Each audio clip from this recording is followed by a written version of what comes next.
기도 드리시고 말씀 듣도록 하겠습니다. 하나님 감사합니다. 새벽 이슬과 같은 청년들 헌신 예배로 주님 앞에 헌신을 고백하며 나아갈 수 있도록 인도하신 것 감사드립니다. 오늘 말씀을 들을 때에 우리에게 말씀하여 주시고 주님의 은혜로 충만하게 체험받는 귀하고 복된 시간 될 수 있도록 인도하여 주옵소서. 감사를 드리며 예수님의 이름으로 기도드립니다. 할렐루야. 네, 사랑하는 우리 복음교회 모든 성도님들에게 하나님의 놀라운 은혜와 축복이 가득 넘치시기를 주님의 이름으로 축원드립니다. 그리고 오늘 헌신을 다짐하는 우리 청년들, 주님의 도우심과 함께하심이 학업과 직장생활 위에 가득 넘쳐나기를 주님의 이름으로 축원드립니다.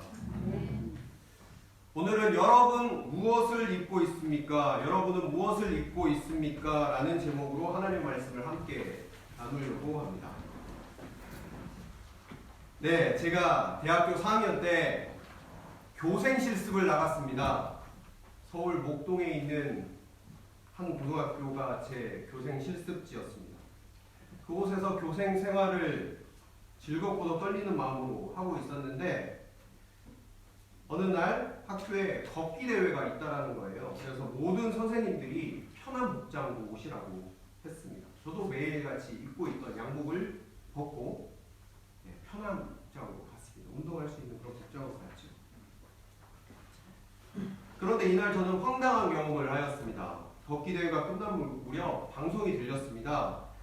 각 반 선생님이랑 반장은 와서 간식을 받아가라는 거예요. 그래서 저희 반 선생님이 가시려고 하길래 제가 갔다 오겠습니다. 교생이니까 선생님 가시기 전에 제가 먼저 가겠다라고 말씀드렸습니다. 그래서 반장과 함께 본부석으로 향했습니다. 근데 저는 본부석에 계신 선생님에게 당당하게 이야기했죠. 저 2학년 8반 교생입니다. 저 간식 받으러 왔습니다. 라고 했더니 선생님 저에게 간식을 주신 게 아니었습니다. 뒤통수를 그냥 이렇게 후려치셨습니다. 저 깜짝 놀랐습니다. 당황해서 진짜 아무 말도 할 수 없었습니다. 선생님께서 갑자기 이러는 거예요. 야 임마, 네가 왜 선생님 흉내를 내고 있어? 네가 교생이면 난 교장이다. 이러더라고요. 전 너무너무 황당해서 이 상황을 어떻게 할 수... 그렇다고 제가 제 입으로 저는 이렇게 얼음이 된 상태로 있었는데 옆에 있던 반장이 이렇게 얘기를 했습니다. 선생님, 이 선생님 교생 선생님 맞아요. 근데 이제 그 선생님은 저에게 죄송하다며 변신 인사를 하시며 옷을 이렇게 입으시니까 구분이 안 돼서 미안하게 됐습니다 라고 말씀을 하시더라고요. 뒤통수를 너무 심하게 맞아서 그런지 아직도 이렇게 생생하게 제 머릿속에 남아있어요. 그리고 그때 깨달았습니다. 옷이 참 중요하구나 라는 생각을 하게 되었습니다.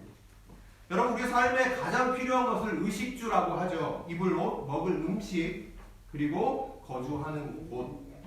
이것이 우리의 삶에 꼭 필요하다라고 이야기합니다.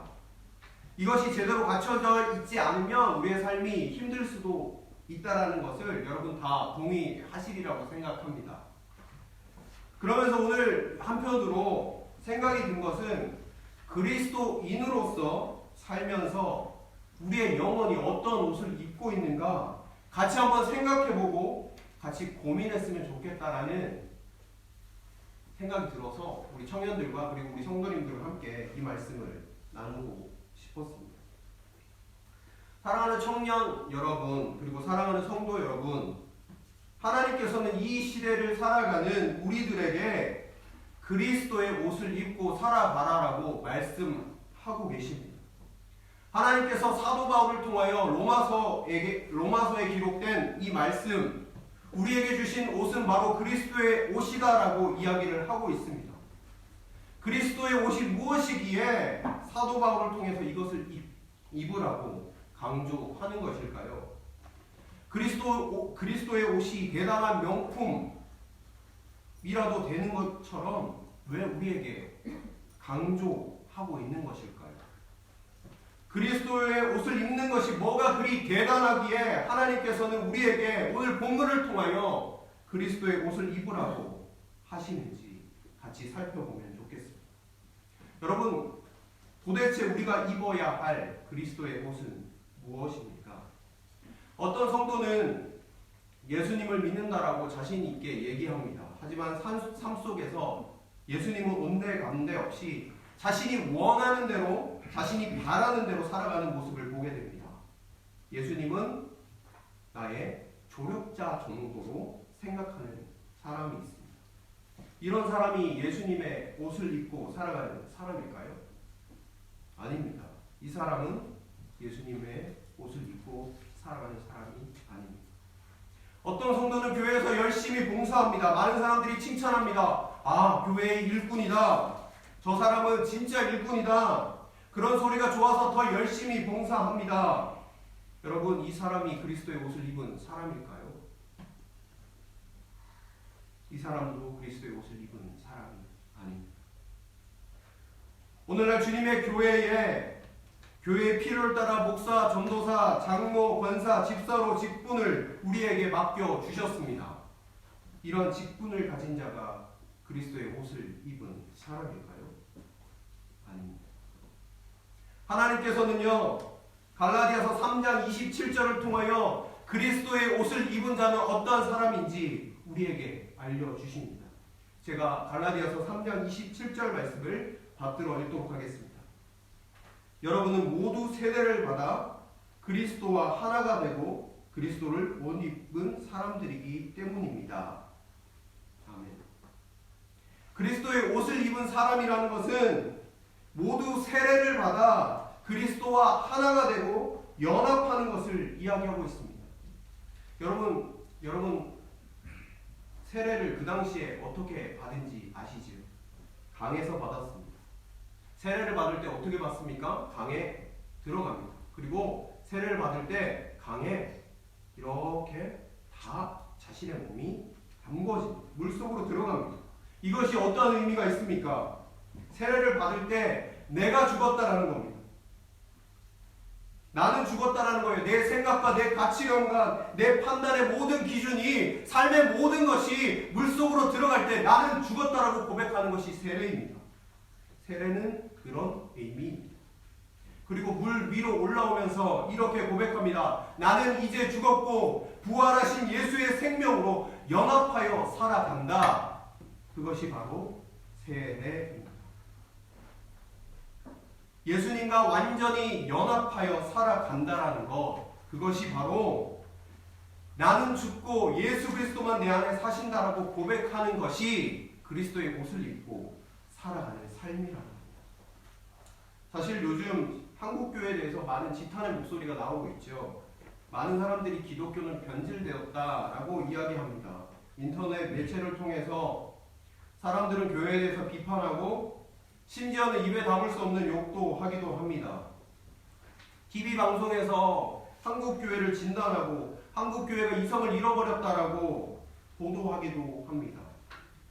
물론 이런 뉴스들이 우리가 생각하는 것보다 더 왜곡되게 우리에게 전달될 수는 있습니다. 그러나 하지만 분명한 것은 우리의 모습이 점점 변질되고 있는 것을 이 세상의 많은 사람들도 걱정하고 우려하고 있다는 겁니다. 그리고 이제는 전도하러 나가서 예수 믿으세요 라고 이야기하면 당신이나 잘 믿으세요 라고 대답이 돌아오는 세대 가운데 살아가고 있습니다. 우리가 세상 사람들로부터 지탄받는 이유가 무엇입니까? 우리가 그들보다 못 배웠습니까? 그들보다 가진 게 없습니까? 우리가 그들로부터 지탄을 받는 이유는 딱 한 가지입니다. 우리의 삶에 그리스도의 옷이 점점 사라져 버렸다는 것입니다. 오늘 본문을 통하여 하나님 우리에게 말씀하고 계십니다. 그리스도의 옷을 입고 살아가라라고 말씀하고 계십니다. 그리스도의 옷을 입기 위해서 무엇을 하면 좋을지 세 가지로 함께 살펴보며 나아가면 좋겠습니다. 첫 번째로 11절 말씀입니다. 11절 말씀 제가 받들어 읽도록 하겠습니다. 여러분은 지금이 어느 때인지 압니다. 잠에서 깨어나야 할 때가 벌써 되었습니다. 지금은 우리의 구원이 우리가 처음 믿을 때보다 더 가까워졌습니다. 오늘 11절 말씀을 통하여 하나님께서 말씀하시는 것은요, 우리가 지금의 때를 기억하고 깨어 있으라 라고 말씀하고 계십니다. 당시에 로마에 있는 교회들 다 알았어요. 예수님이 구원자시다, 예수님이 생명이시다, 예수님이 나를 구원하셨다는 사실 다 알고 있습니다. 예수님이 우리를 사랑하신다는 것도 다 알고 있었습니다. 그러나 그들은 깨어있지 못했습니다. 불의와 악행을 끊지 못했습니다. 그래서 사도 바울을 통하여 하나님은 이렇게 말씀하고 계십니다. 여러분, 지금이 어느 때인지 아십니까? 잠에서 깨어날 때가 되었습니다. 여기서 때라는 단어를 살펴보면, 헬라어 원어로 살펴보면 카이로스, 여러분 많이 들어보신 용어입니다. 하나님의 재림의 때, 그리스도의 재림의 때, 역사의 종말과 관련된 시기를 표현하고 있습니다. 자다가 깰 때라는 것은 우리의 영적인 무감각함을 깨고 민감하게 깨어 있으라 라고 말씀하고 계시다는 겁니다. 제가요, 한국에서 청년부 사역을 하면서 많은 청년들과 함께 했었는데 꼭 그런 청년들이 있었습니다. 교회 체육대회는 보통 언제 하냐? 거의 딱 정해져 있습니다. 석가탄신일 날 보통 체육대회 많이 합니다. 네, 청년부 체육대회가 있다고 분명히 공지를 했습니다. 운동하기 편한 운동복을 입고 오라라고 이야기를 했습니다. 그런데 꼭 그런 청년들이 있어요. 굳이 정장을 입고 오는, 폼을 잡고 정장을 입고 오는 청년들이 있습니다. 미치겠습니다. 왜 입고 왔는지 모르겠습니다, 진짜. 근데 자세히 보면 눈에 보여요. 아, 저 셀장 누나에게 잘 보이기 위해서. 네, 이런 청년도 있습니다. 목사님, 제가요, 치마를 입고 와서요, 달리기를 못할 것 같아요. 정말 미쳐버리겠어요. 운동복 입고 오라고 했는데, 여러분, 이런 친구들에게는 때와 시기를 아는 센스를 조금 탑재를 시켜주고 싶습니다. 여러분, 결혼식장에 소복 입고 가지 않잖아요. 그렇죠? 네. 사랑하는 청년 여러분, 성도 여러분, 맞는 옷을 입는 센스가 있으면 좋겠죠. 그러나 여러분, 이러한 센스가 없어도 괜찮습니다. 우리 사랑하는 남자 형제들, 샌들에 정장 양말 신어도 괜찮습니다. 네, 자매들, 네, 부담스러운 색깔 맞춤 안 하셔도 됩니다. 괜찮습니다. 네.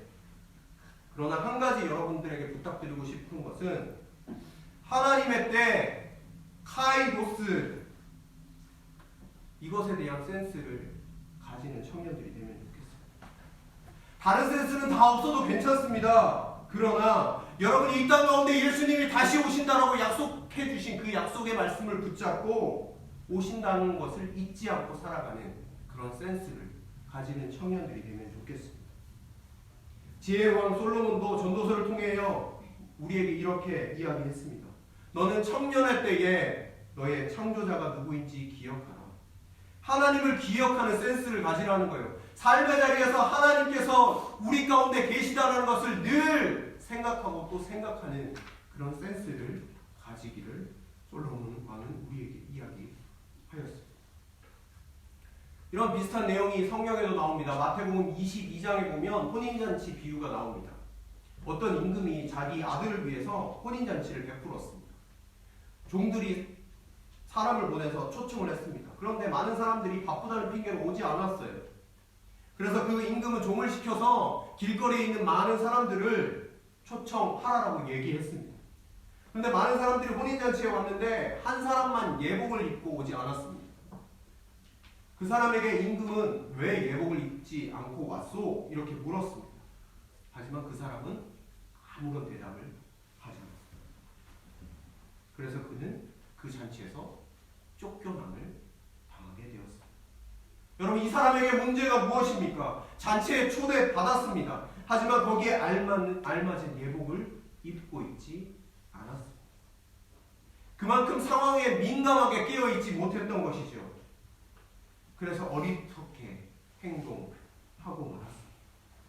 지금 이 상황에서 무슨 옷을 입어야 할지 알지 못한 채 그냥 있었던 겁니다. 다른 사람들은 다 예복을 입고 있습니다. 그 상황을 인식하지 못한 채 있었던 거죠.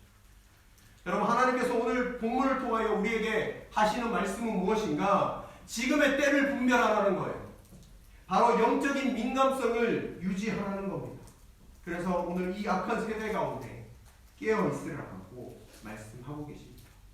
사랑하는 성도 여러분, 주님의 이 분명한 목소리를 들을 수 있기를 주님의 이름으로 축원드립니다.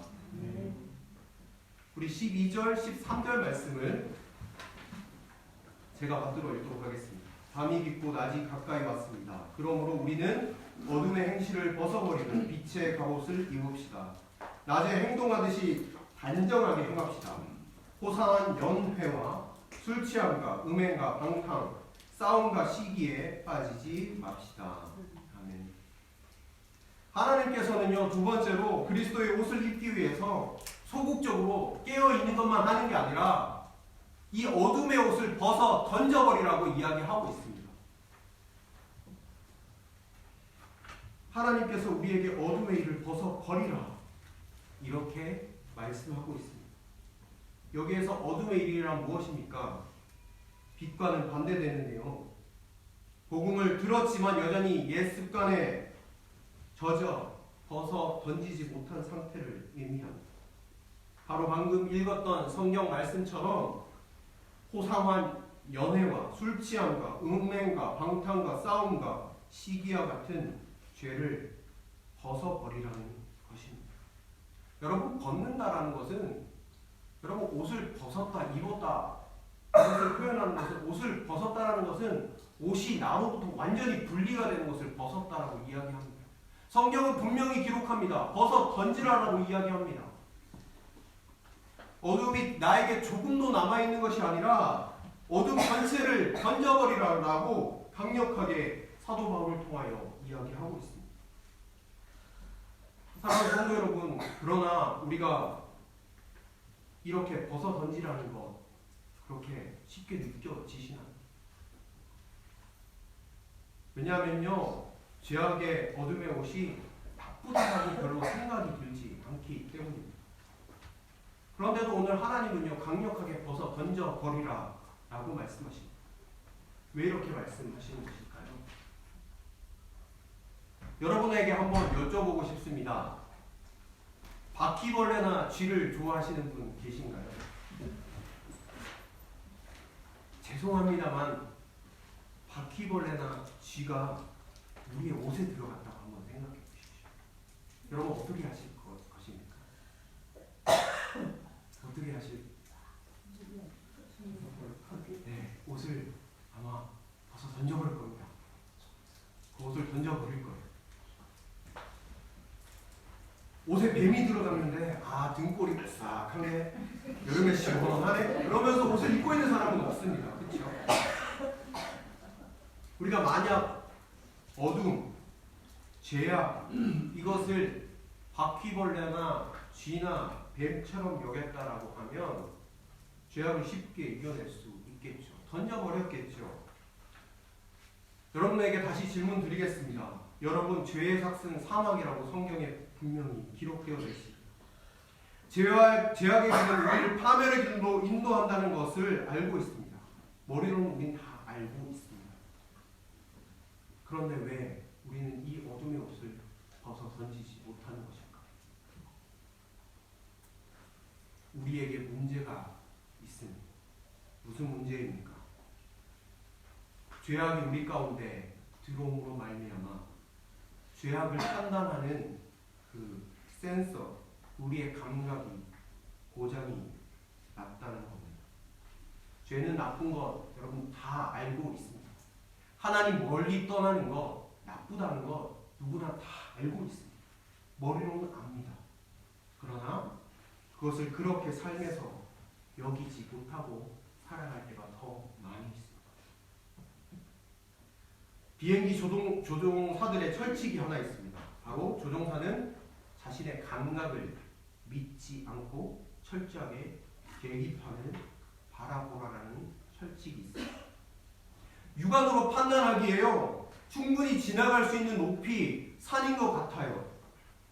그럴 때라도 자신의 육안을 바라보는 것이 아니라 계기판을 바라보라. 자신의 판단력만 믿으면 큰 사고가 일어날 수 있기 때문입니다. 여러분 우리에게도 말씀하시는 하나님의 말씀도 마찬가지입니다. 우리가 죄악에 대한 센서가 고장났기 때문에 온전하지 않기 때문에 알려주는 계기판과 같은 것이 바로 이 성경 말씀입니다. 하나님의 말씀은 살아있고 활력이 있어 좌우의 날선 어떤 것보다도 예리하여 혼과 영감이 관절과 골수를 찔러 쪼개기까지 하며 마음의 생각과 뜻을 판단하는. 마음과 생각과 뜻을 누가 판단합니까? 이 성경이, 하나님의 말씀이 판단하는 것입니다. 그래서 성경이 우리에게 허락된 것이죠.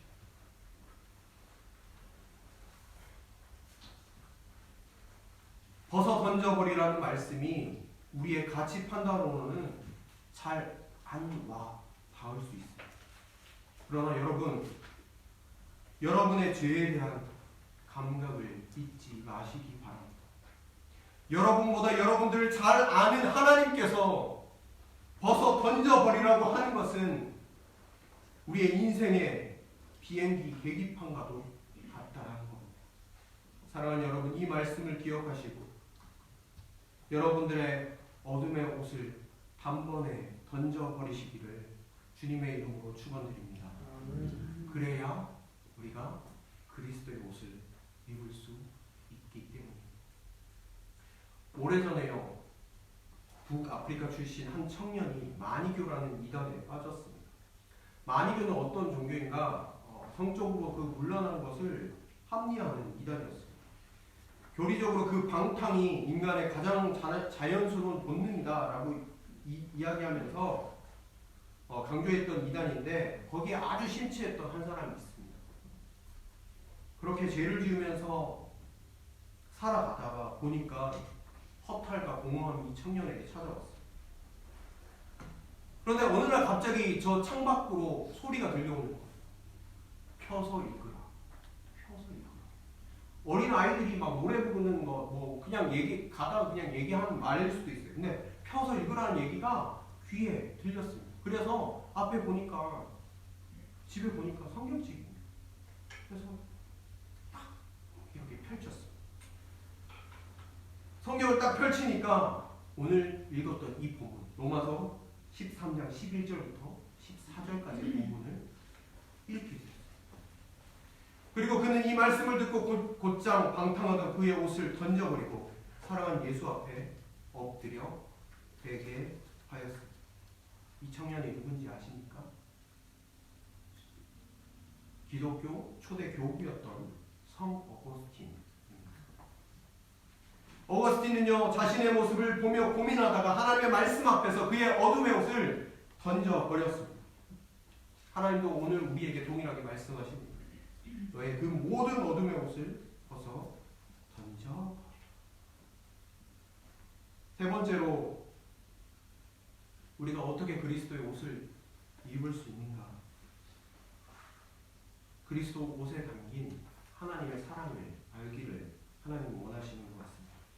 제가 창세기 3장 21절 말씀, 그 말씀을 여러분에게 읽어드리도록 하겠습니다.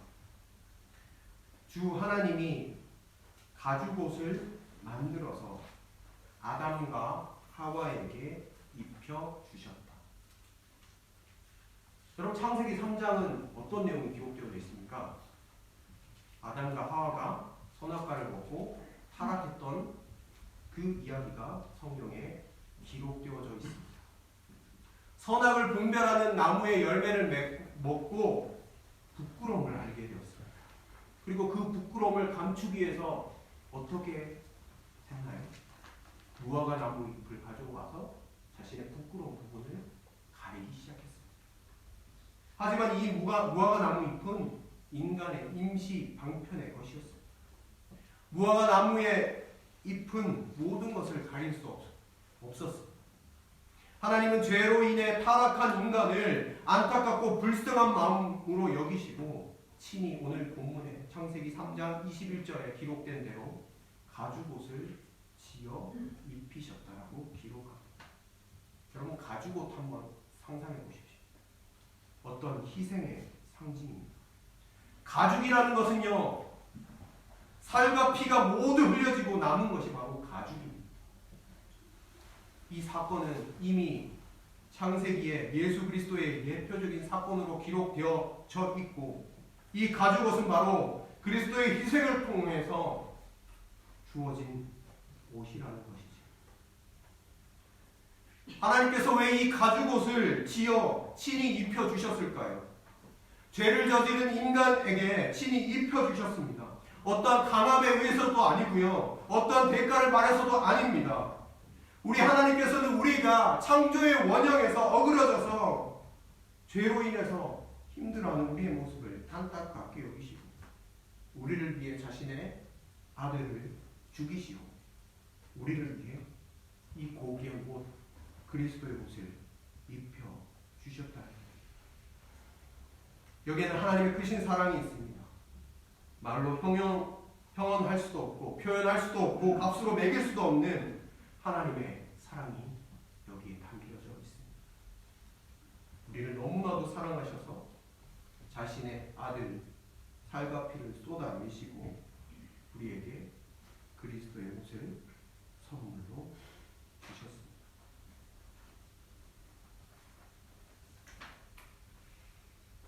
(1900년도) 샌프란시스코에 있었던 이야기입니다. 샌프란시스코에 중국인 두 형제가 살고 있었습니다. 그들은 쌍둥이였습니다. 너무나도 똑같이 생겨서 사람들이 잘 구별 못하는 쌍둥이입니다. 형은 예수님을 진짜 신실하게 믿었습니다. 동생을 늘 사랑으로 대해주고, 하지만 동생은 정반대의 삶을 살았습니다. 방탕했습니다. 늘 술집에서 살고 사람들과 싸우기 좋아했던 동생이었습니다. 한날 동생은 술집에서 어떤 한 사람과 시비 끝에 싸우다가 그 사람을 칼로 찔러 죽이게 되었습니다. 동생은 너무너무 겁에 질렸죠. 피 묻은 옷을 입고 집으로 황급히 돌아오게 되었습니다. 그리고 형에게 이렇게 얘기했습니다. 형, 나 사람을 죽였어. 형, 내가 사람을 죽였다고. 둘은 함께 펑펑 울었습니다. 그때였습니다. 경찰들이 막 문을 두들기 시작했습니다. 살인자 동생을 찾기 시작한 것이죠. 그때 형이 했던 행동은 동생의 옷을 벗기기 시작했습니다. 그리고 자신이 입고 있던 옷을 동생에게 주었습니다.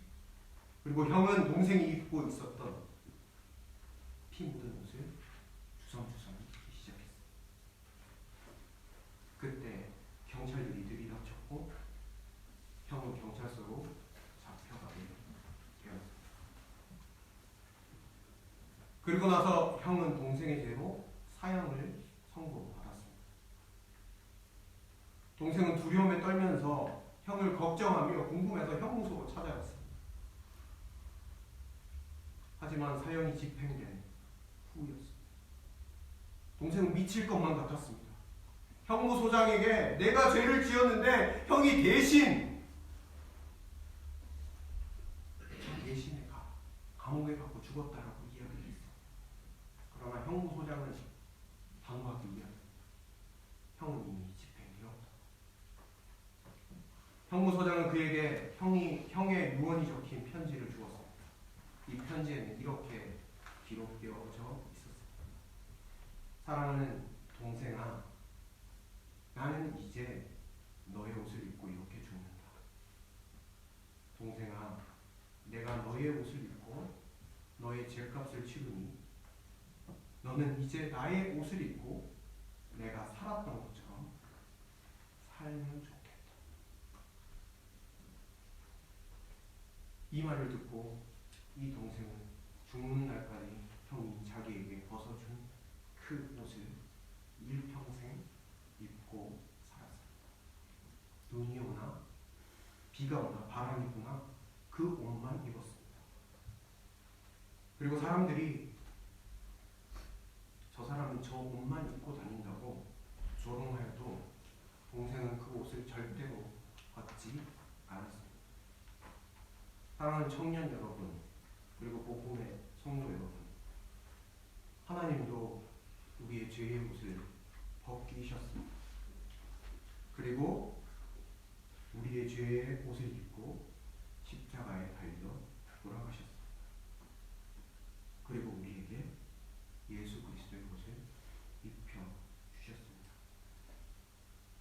말씀을 맺으려고 합니다. 사랑하는 성도 여러분, 우리는 무슨 옷을 입고 살아가야 할까요? 세상이 이야기하는 그 어둠의 옷을 입고 살아가야 할까요? 아니면 그리스도의 옷을 입고 살아가야 할까요? 이 세대는 혼탁합니다. 한 치 앞도 내다볼 수 없는 사회입니다. 사랑하는 모든 성도 여러분, 어둠의 옷을 벗어버리고 그리스도의 옷을 입고 살아가는 모든 성도님들이 되실 수 있기를 주님의 이름으로 축원드립니다. 여러분들의 신앙이 뜨거워져서 스스로 뭔가 할 수 있다는 생각이 들 때에도 그리스도의 옷을 입고 살아가십시오. 반대로 여러분들의 신앙이 냉랭해지고 그리스도의 옷이 더 이상 내 삶을 따뜻하게 해주지 않는 것처럼 느낄 때에도 그리스도의 옷을 입고 살아가실 수 있길 바랍니다. 그리고 여러분들의 삶 속에서 외출하고 옷을 입고 벗을 때마다 내 영혼은 그리스도의 옷을 입고 있는지 늘 생각하고 사시는 저와 여러분들이 되실 수 있기를 바랍니다. 오늘 사랑하는 성도 여러분에게 우리 주님은 이렇게 물으십니다. 사랑하는 내 아들과 내 딸아, 내가 너를 대신하여 내 옷을 입고 죽었으니 넌 내 옷을 입고 살지 않겠니? 라고 말씀하시는 그 음성 앞에 여러분은 어떤 옷을 입고 살아가시겠습니까? 기도하겠습니다.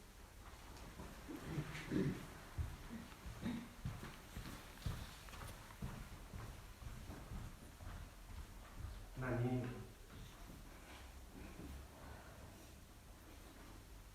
어둠의 옷을 벗어 던지지 못하고 그리스도의 옷을 입고 살아가지 못했던 우리의 삶을 회개합니다.